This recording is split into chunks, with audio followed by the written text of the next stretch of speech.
Hi friends, welcome to MBA beginner channel, जो कि YouTube की एक one of the most trusted and unbiased channel है। बहुत ही ज़्यादा क्यूरीज आ रही थी रिगार्डिंग इंटरनेशनल बिजनेस, और मैं बता दूं हमने पहले ही बहुत ही important we can say that topics ख़त्म किए या सीरीज़ ख़त्म किए, जिसमें कि CRM भी आता है, हॉस्पिटल एडमिनिस्ट्रेशन भी आता है, राइट। तो आपको उनकी लिंक जो है ऊपर आई बटन में मिलेगी, एंड सेकेंडली आप प्ले लिस्ट में भी वो देख सकते हैं। तो अभी का जो हमारा सीरीज चल रहा है वो किस पे चल रहा है? International business.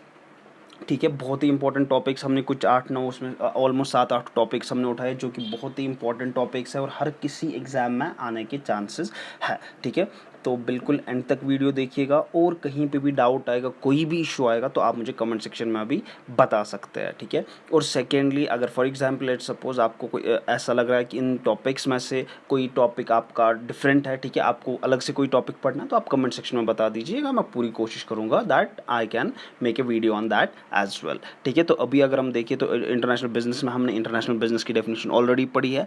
Factors leading to growth in IB यानी कि इंटरनेशनल बिजनेस, ये भी हमने ऑलरेडी पढ़ा हुआ है, और इसकी लिंक आपको ऊपर आई बटन में मिलेगी। तो जो हमारा आज का टॉपिक रहेगा वो रहेगा एनवायरनमेंट ऑफ IB। ठीक है, एनवायरनमेंट ऑफ IB बहुत ही सिंपल, बहुत ही इंपॉर्टेंट और बहुत ही पेचीदा टॉपिक है as far as international business is concern.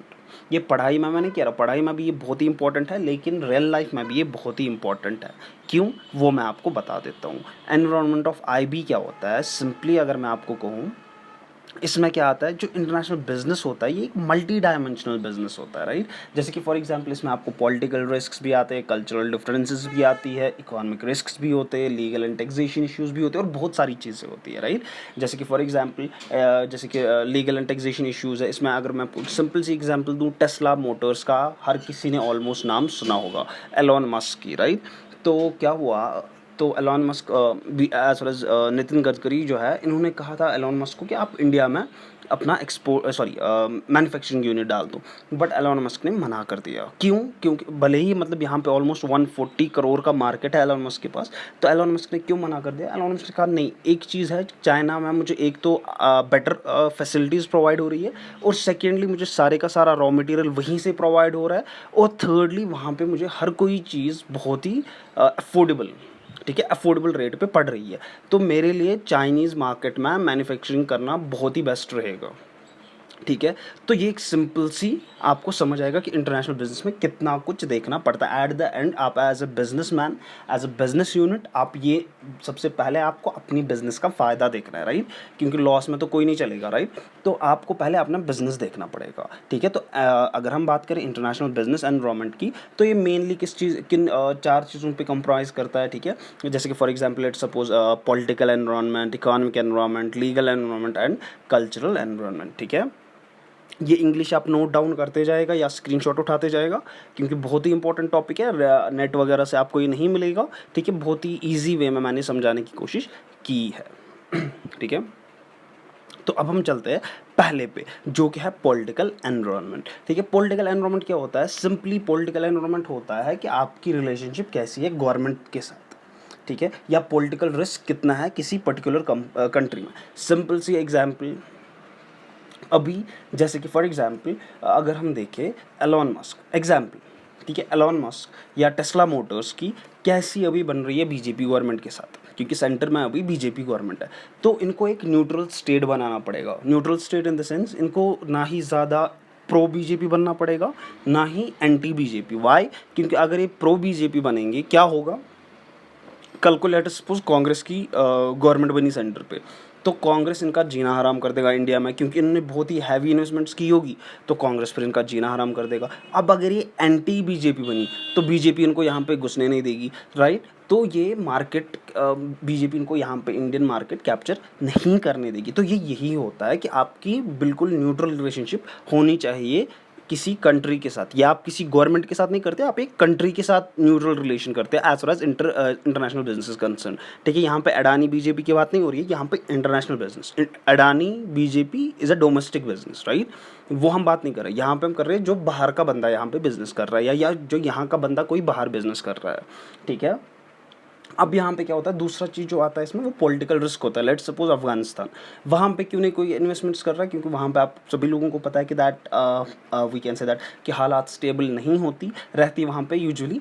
तो अभी वहाँ पे बहुत ही रिस्की लगता है सब बिजनेस यूनिट्स को कि हम वहाँ पे इन्वेस्ट करें, राइट। तो आप समझ सकते हैं कि क्यों वहाँ पे इन्वेस्टमेंट्स नहीं आ रही है, क्योंकि वहाँ पे बहुत ही ज़्यादा पॉलिटिकल इंस्टेबिलिटी है, ठीक है। तो सिंपली अगर मैं कहूँ, अगर हम पॉलिटिकल एनवायरनमेंट की बात करें तो उसमें काफ़ी रिस्क्स होते हैं, लाइक गवर्नमेंट के साथ रिलेशनशिप कैसी है आपकी, फॉर एग्जांपल, या इसमें आप देखेंगे for example let's suppose Kim John north Korea है, तो वहाँ पे डिक्टेटरशिप है, right. Kim Jong Un for example आपका कोई मल्टी पार्टी डेमोक्रेसी है, वन पार्टी स्टेट है, राइट। तो ये different types of for example governments होते हैं, राइट। तो इन सारी चीज़ों को हम देखते हैं पॉलिटिकल एनवायरनमेंट में। और अगर हम पॉलिटिकल एनवायरनमेंट की बात करें तो सिंपली अगर मैं आपको समझाऊँ, पॉलिटिकल एनवायरनमेंट में हम देखते हैं for example the political system of the business, right. जैसे कि मैंने कहा पॉलिटिकल स्टेबिलिटी क्या है, किस टाइप का गवर्नमेंट रहता है वहाँ पे, ठीक है। कितनी स्टेबिलिटी है उस एरिया पर्टिकुलर कंट्री में जिसके साथ आप बिजनेस करना चाहते हैं, कौन सी फैसिलिटीज़ आपको वो प्रोवाइड कर रही है, कौन से इंसेंटिव्स वगैरह वो आपको दे रहे हैं। इंसेंटिव्स इन द सेंस कि कौन से आपको वो लेट सपोज कितना आपको वो सपोर्ट कर रहे हैं चीज़ों में, राइट। गवर्नमेंट का क्या एटीट्यूड है टुवर्ड्स बिजनेस, राइट। तो ये सारी चीज़ें पहले वो देखते हैं कि मतलब डिस्ट्रीब्यूशन कैसे होगा, कितनी रेस्ट्रिक्शंस है, किस चीज़ पे रेस्ट्रिक्शंस, तो ये सारी चीज़ें वो अकॉर्डिंगली पहले ही देखते हैं। उसके बाद जो है ये पॉलिटिकल एनवायरनमेंट में ये सारी चीज़ें ही आती है। तो जो दूसरा रहेगा वो रहेगा इकोनॉमिक एनवायरनमेंट। जैसे कि इकोनॉमिक एनवायरनमेंट आपको नाम से ही पता चल रहा होगा, economic environment is related to the economy, ठीक है। Economic environment is related to the economy किस हिसाब से, लेट्स सपोज फॉर एग्जांपल इसमें क्या आता है कि एक बिजनेस, ठीक है, एक business for example let's suppose कोई यूएस का बिजनेस है, वो कितना support for example we can say that कितना वो कंट्रीब्यूट कर रहा है टुवर्ड्स इन इंडियन इकोनॉमी, ठीक है। तो वो चीज़ें होती है, या फॉर एग्जांपल अडानी जो है इंडियन बिजनेसमैन, तो वो कितना सपोर्ट या फॉर एग्जांपल कंट्रीब्यूट कर रहा है इन यूएस मार्केट, ठीक है। तो ये सारी चीज़ें जो है इसमें देखी जाती है यूजुअली। ये यहाँ पे क्या इकोनॉमिक एनवायरनमेंट क्या क्या होता है कि कंट्री जो है बेसिकली 3 चीज़ों में डिवाइड होती है, राइट। एक होता है डेवलप्ड, दूसरा होता है डेवलपिंग, तीसरा होता है we can say that underdeveloped, right. तो अंडर डेवलप्ड में तो ऑलमोस्ट कोई बहुत ही कम इन्वेस्टमेंट्स होते हैं, तो हम बात करेंगे यहाँ पे डेवलप्ड और इंडस्ट्रियलाइज्ड जिनको हम कहते हैं, और लेस और we can say that the newly industrialising, right, third world, right. We can say that the less developed, जैसे कि बांग्लादेश है, इंडिया है, चाइना है, राइट। भले ही चाइना बहुत ही मॉडर्न है बट वो अभी भी खुद को बताते हैं कि हम डेवलपिंग कंट्रीज़ में आते हैं। क्यों, उसका क्या फ़ायदा है, अभी मैं अगर ज़्यादा लंबा वो खींचूँगा बहुत ही लंबी वीडियो हो जाएगी, तो मैं सिंपल में अगर बता दूँ तो उसका ये रीज़न है कि अगर फॉर एग्जांपल चाइना ये घोषित कर देगा कि हम डेवलप्ड कंट्री है, तो जो उनको डिफरेंट मॉनेटरी पॉलिसीज़ के तहत काफ़ी ज़्यादा उनको बेनिफिट्स मिल रहे हैं, स्कीम्स के तहत उनको बेनिफिट्स मिल रही है, ठीक है, काफ़ी सारी सब्सिडीज़ उनको मिल रही है, तो वो सब्सिडीज़ हट जाएंगी और उनको फिर वो सब्सिडीज़ वगैरह नहीं मिल जाएंगी। अगर आप ये जानना चाहते हैं इस पर तो आप मुझे कमेंट सेक्शन में बता दीजिए, इस पर मैं एक अलग सी वीडियो बना दूँगा, ठीक है। तो हम अभी बात कर रहे थे इकोनॉमिक एनवायरनमेंट की, ठीक है। तो इकोनॉमिक एनवायरनमेंट हम कैसे देखते हैं कि फॉर एग्जांपल कितनी नई कंट्री है, कितनी पुरानी कंट्री, फॉर एग्जांपल कितनी कब इसको इंडिपेंडेंस मिली, let suppose 60 years, right. GDP क्या है, मोस्टली हम देखते हैं जीडीपी, राइट। जीडीपी क्या है पर person per capita, right. Accordingly हम जो है वो सारी चीज़ें उसमें देख लेते हैं इकोनॉमिक एनवायरनमेंट में, और ये ज़रूरी भी है, ठीक है। तो जो इकोनॉमिक एनवायरनमेंट में है, अगर हम सिंपल वे में देखें तो इकोनॉमिक एनवायरनमेंट में जब हम जाते हैं तो हम क्या कंसिडर करते हैं, पहले ही जो है इकोनॉमिक सिस्टम क्या है। फॉर एग्जांपल अगर हम इलेक्ट्रॉनिक व्हीकल्स ला रहे हैं इंडिया में, तो इंडिया में इस चीज़ की तरफ लोगों का क्या रुझान है, वो क्या सोच रहे हैं इसके बारे में, राइट। तो हम पहले वो चीज़ें नोट्स करेंगे, राइट। स्टेज ऑफ इसमें क्या इकोनॉमिक ग्रोथ रहेगी, किस टाइप की ग्रोथ रहेगी, तो ये सारी चीज़ें हम इसमें देखते हैं, right. Level of national and per capita income, जैसे कि मैंने कहा, इसमें कितना टैक्स रहेगा, खास करके direct as well as indirect both इसमें देखा जाता है, राइट। कितना आपको गवर्नमेंट इंडस्ट्रियल इंफ्रास्ट्रक्चर फैसिलिटीज़ वहाँ पे अवेलेबल करेगा, क्या वहाँ पे अगर फॉर एग्जांपल वो जैसे कि टेस्ला मोटर्स अगर इंडिया में आएगी, क्या उसको अवेलेबिलिटी ऑफ रॉ मटेरियल मिलेगा उसी चीप या अफोर्डेबल प्राइस पे जितना उसको चाइना में मिल रहा है। अवेलेबिलिटी ऑफ मैन पावर, क्या उसको उतना स्किल्ड लेबर, और उतना स्किल्ड लेबर होने के बाद भी उतना कम प्राइस या अफोर्डेबल रेट्स पे मिलेगा जितना उसको चाइना में मिल रहा है। तो ये सारी चीज़ें हम देखेंगे इंटरनेशनल बिजनेस करने से पहले, ठीक है। तो ये सारा कुछ जो हमने अभी पढ़ा ये आता है इकोनॉमिक एनवायरनमेंट। तो कौन सा हमने पढ़ा, पॉलिटिकल एनवायरनमेंट और इकोनॉमिक एनवायरनमेंट। अब तीसरा है वो है कल्चरल एनवायरनमेंट। कल्चरल एनवायरनमेंट में क्या होता है, सिंपली कल्चरल एनवायरनमेंट जैसे कि नाम से ही पता चलता है कि ये रिलेटेड टू कल्चर होता है, ठीक है। सिंपल से एग्जांपल हम इंडिया की लेंगे। इंडिया एक ऐसी कंट्री है जो कि for example it's we can say that कि एक multi linguistic, right, multi religion है यहाँ पे, बहुत ही सारी ज़ुबानें हैं यहाँ पे, लैंग्वेजेस है यहाँ पे, रिलीजन्स है वहाँ पे, यहाँ पे let's take an example of a person जो कि नॉर्थ में रहता है और अ पर्सन जो कि साउथ में रहता है, ठीक है। आप देखिए उनमें कितना आसमान ज़मीन का फ़र्क है, राइट। पहले ही वो कलर का फ़र्क है, राइट। दूसरा उनके खाने पीने का फ़र्क है। तीसरा उनके रहने सहने का फ़र्क है। फोर्थ उनका लिविंग स्टैंडर्ड टोटली डिफरेंट। तो ये सारी चीज़ें जो है इसमें मैटर करती है। लेट्स सपोज फॉर एग्जांपल आप कल्चरल एनवायरनमेंट में क्या आएगा, लेट्स सपोज आपकी कोई अल्कोहलिक फैक्ट्री है, राइट, या अल्कोहलिक बिजनेस है। तो आप क्या करेंगे, आप किसी मुस्लिम कंट्री में जाएंगे तो इसका डूबना तय है, राइट, ये डूबेगा ही डूबेगा।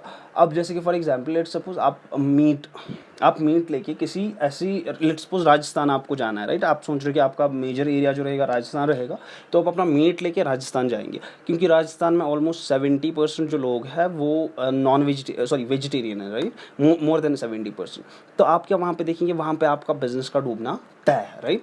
तो आपको ये कल्चरल चीज़ें देखनी पड़ती है और अकॉर्डिंगली आपको फिर वो चीज़ें वहाँ पे we can say that for example जैसे कि मैंने अल्कोहल की एग्जांपल दी, मीट की एग्जांपल दी, तो अकॉर्डिंगली आपको फिर वो चीज़ें माइंड में रखनी पड़ती है एक पॉलिसी बनाने के लिए, ठीक है। और ये बहुत ही कम्प्लेक्स चीज़ है, बहुत ही one of the difficult tasks है टू अंडरस्टैंड, ठीक है। तो क्योंकि यहाँ पे आप एक कंट्री को, जैसे कि फॉर एग्जांपल कोई स्टेट्स में करता है, राइट, लेकिन यहाँ पे आप पूरी कंट्री को फोकस किए होते हैं। जब आप इंटरनेशनल बिजनेस करते हैं वहाँ पे आप किसी पर्टिकुलर रीजन को नहीं करते, आप पूरी कंट्री को वहाँ पे फोकस में रखते हैं, राइट। जैसे कि मैंने कहा इसमें जो है बिलीफ्स आते हैं, वैल्यूज़ आते हैं, हिस्ट्री आती है, रिलीजन आती है, लैंग्वेज आती है, जियोग्राफिकल लोकेशन आती है और बहुत सारी चीज़ें, राइट। तो ये सारा जो है ये cultural we can say that environment होता है। और इसमें क्या हम कंसिडर कर सकते हैं, approach of the society towards business की, जो सोसाइटी वहाँ पे रहती है वो बिजनेस को किस एंगल से देखती है, राइट। इन्फ्लुएंस क्या है सोशल, कल्चरल, रिलीजियस फैक्टर्स का to accept the product, right. अगर हम कोई प्रोडक्ट लाएंगे, लेट सपोज इलेक्ट्रॉनिक व्हीकल हम लाएंगे, तो लोग वहाँ पे कैसे उस चीज़ के साथ डील करेंगे, उसको एक्सेप्ट कैसे करेंगे, ठीक है। वहाँ पे कैसा लिविंग स्टैंडर्ड है लोगों का, क्या अगर फॉर एग्जांपल अभी वहाँ पे लोग जो है इंडिया में अगर लोग अभी पेट्रोल पे अभी गाड़ी चलाना पसंद करते हैं, तो क्या वो इलेक्ट्रॉनिक की तरफ आएंगे या नहीं आएंगे। तो ये सारी चीज़ें हम वहाँ पे माइंड में रखते हैं, फिर जाके हम इसमें देखते हैं, राइट। तो जो फोर्थ रहेगा वो रहेगा लीगल एनवायरनमेंट, ठीक है।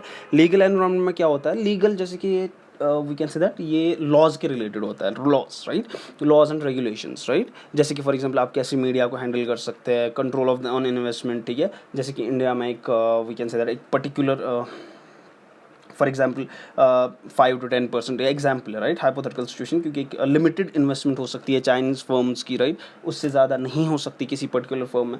ऐसे ही हर जगह अपने अपने लॉज होते हैं, कंट्रोल ऑन इन्वेस्टमेंट्स होते हैं, कंडक्ट ऑफ बिजनेस होता है, प्रोडक्ट प्योरिटी का जो है उस पर होता है, हाँ। और ये prohibit the marketing of certain products, जैसे कि इंडिया में अल्कोहल की मार्केटिंग करने पे बैन है। वो जो अक्षय कुमार ने वो एक एड बनाया था, सॉरी एड में उन्होंने काम किया था, आई डोंट रिमेंबर दैट, पान मसाले का एड था वो, तो वो भी बैन है। तो इनडायरेक्ट मार्केटिंग वहाँ पे करते हैं, ठीक है। तो ये सारी चीज़ें जो है ये लीगल एनवायरनमेंट में आती है। तो ये चारों चीज़ें जो हमने पढ़ी, बस इतना ही जो है ये सारे का सारा किस में आता है आपको, ये आपको आता है एनवायरनमेंट ऑफ आईबी में। तो ये हमारा सारा का बहुत ही इंपॉर्टेंट टॉपिक था और ये हमारा कंप्लीट हो गया एनवायरनमेंट ऑफ आईबी। और जो हम अगला टॉपिक उठाएंगे वो भी बहुत ही कमाल का है, बहुत ही इंपॉर्टेंट टॉपिक है, वो है पोर्टर्स मॉडल। अगली बार वो वीडियो हम अगली वीडियो में वो पक्का आपके साथ में डिस्कस करने की कोशिश करूँगा। तब तक थैंक यू सो मच। और अगर आपको ये वीडियो पसंद आएगी, लाइक, शेयर और सब्सक्राइब ज़रूर कीजिएगा। और कोई भी डाउट है, कोई भी इश्यू है, तो आप कमेंट सेक्शन में ज़रूर बोलिएगा। Thank you so much.